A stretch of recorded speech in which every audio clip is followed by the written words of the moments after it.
Loophole that has always been there.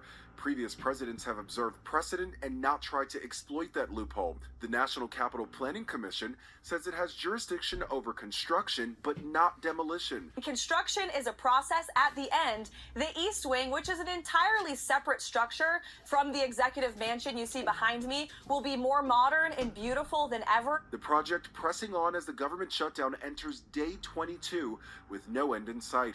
Lawmakers at odds over cuts to Medicaid and healthcare subsidies.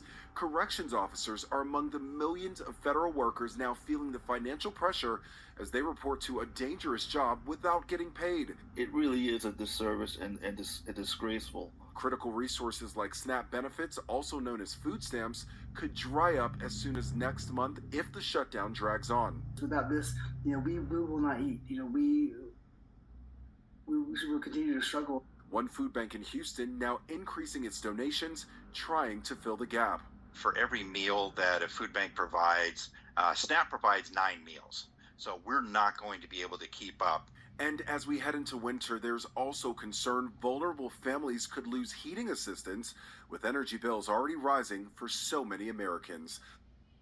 President Trump says he's willing to meet with Democrats to negotiate over those health care subsidies, but only if they first agree to reopen the government. Maggie, Mola. Lionel, thank you. Well, sources say President Trump's demanding the Justice Department pay him $230 million in damages for investigations he faced during his first term and during the Biden administration. ABC's Nicole D'Antonio has more on this. Good morning, Nicole. Maggie, good morning. The president has seemingly confirmed that he's asking the Justice Department for a payout of nearly $250 million. Trump claims he was the victim of malicious prosecutions and says his privacy rights were violated during a search of Mar-a-Lago. Now, what's remarkable here is that his former personal lawyers, Attorney General Pam Bondi and her deputy, Todd Blanche, would likely be the ones to sign off on this kind of settlement. Trump would then personally collect the $230 million from American taxpayers, but he says he would likely give the money to charity or to the White House. Meanwhile, another major headline from here in Washington, Trump's nominee to lead a federal watchdog agency has now withdrawn his nomination. Paul Ingrassia came under fire after the website Politico released text messages in which he allegedly described himself as having a, quote, Nazi streak. He also reportedly made disparaging remarks about the Martin Luther King Jr. holiday. Now, his lawyers would not confirm the authenticity of the messages, claiming they may have been manipulated. Mola. Well, Nicole, thank you. Now to tensions on a famous street in New York City. Agents launching a crackdown on illegal vendors. One of 2 federal operations turning violent in the last 24 hours. Overnight, protesters demanding the release of migrants detained during an ICE raid in Lower Manhattan. Canal Street, a famous destination for bargain shopping and knockoff designer goods, descending into chaos yesterday.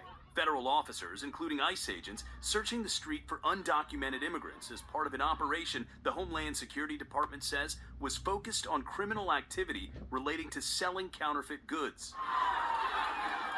Vendors packing up their goods, trying to flee. Agents making multiple arrests. It's gotten a little hairy at points with people running, people falling down in the street, and federal agents running after them. Crowds forming as bystanders and protesters confronted the agents, leading to shouting, shoving, and at least one protester being arrested. They were protesting what you guys were doing. Homeland Security says the protesters became violent and obstructed law enforcement duties, including blocking vehicles and assaulting law enforcement. Recently, pro-Trump social media influencers have been posting videos they claim show African migrants selling counterfeit goods on the street. Meanwhile, across the country in Los Angeles, This is 20th and Trinity. Looks like they wedged the vehicle. Shots were fired. We see the windows were blown out. officials say a U.S. Marshal and a suspected undocumented immigrant with a criminal record were both shot and wounded during a targeted traffic stop. They say the suspect rammed a federal vehicle while trying to evade arrest. Officers opening fire, hitting him on the elbow. A bullet ricocheting into the hand of a U.S. Marshal. The suspect, a 44-year-old TikTok influencer, is known for recording video of ICE operations and has even been recognized by the city for his contributions to the community. Well, he's charged with assaulting a federal officer and could face 8 years in prison if convicted. President Trump's summit with Vladimir Putin has been called off. The White House now saying there are no plans for the two leaders to meet in the immediate future. Overnight, Russia launched a massive drone and missile attack on Ukraine's capital, killing at least 5 people. It comes just days after Trump rejected Ukraine's request for Tomahawk missiles. Well, scientists call this a worrying sign of climate change. Mosquitoes have been found in Iceland for the first time. Now, before they were identified last week, Iceland was actually one of the only places on Earth without mosquitoes.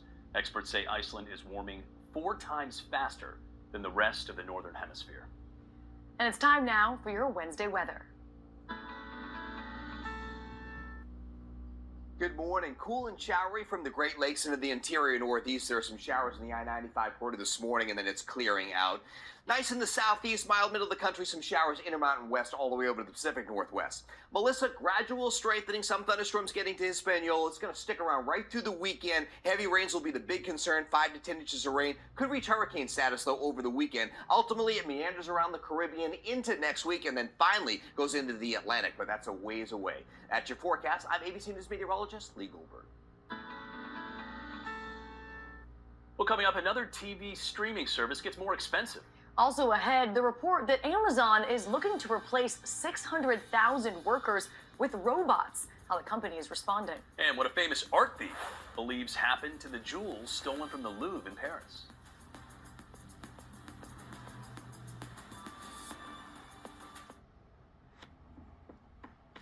Welcome to Illinois, where opportunity meets innovation. Well, today, the president of the Louvre Museum is facing questions about security from French lawmakers after that brazen heist. The prized royal jewels, stolen in broad daylight in a matter of minutes, are valued at more than $100 million. The thieves still on the run. A former art thief who once made off with a Rembrandt is sharing his thoughts on a possible motive. And I would say they were professional thieves that stole the jewelry. And then they did it on a commission by somebody else who actually wanted to hang on to the jewelry. The worst scenario is somebody like from Saudi Arabia would want the things for their own private collection. Well, the French culture minister insists security devices installed at the Louvre worked properly during the theft. Now to a stunning headline. Amazon is reportedly planning to replace 600,000 American jobs with robots. The company now trying to explain. This morning, concerns that Amazon, the second largest private employer in the country, is planning one of the biggest workplace transformations in modern history. In a fulfillment center, the Cardinal robot will pack packages into carts. The New York Times, citing leaked documents, reports Amazon expects sales to double by 2033, growth that would normally require 600,000 more workers. But the company is reportedly looking to fill those jobs with robots and automate 75% of its operations. We could do this with our robot. We could do this with our technology. That's what we're going to do. In the near future, Amazon reportedly estimates automation could help it save more than $12 billion and shave about 30 cents off each item it ships. In a statement, Amazon said the leaked documents reflect the perspective of just one team and don't represent our overall hiring strategy, adding that the company is actively hiring and plans to fill 250,000 positions for the holiday season. One of the things that we've been proud of over our 10-year history is the ability to develop robots that work well alongside people. It comes amid growing fears of technology replacing human workers. The so-called godfather of artificial intelligence has been sounding the alarm. If I worked in a call centre, I'd be terrified. If I was someone like a legal assistant, a paralegal, they're not going to be needed for very long. For mundane intellectual labour, AI is just going to replace everybody. Well, Amazon has said it's busy training human workers for high-paying jobs that will include working with robotics. Another streaming service is raising prices, effective immediately. HBO Max is hiking prices across all of its plans by up to $2 a month. Comes as HBO's parent company, Warner Brothers Discovery, puts itself up for sale. Coming up, forget 10,000 steps per day, just how few you really need to live longer. I want the bare minimum. That's right. Also ahead, emotional testimony at the trial over Major League Baseball star Tyler Skaggs' overdose death. I'm gonna get a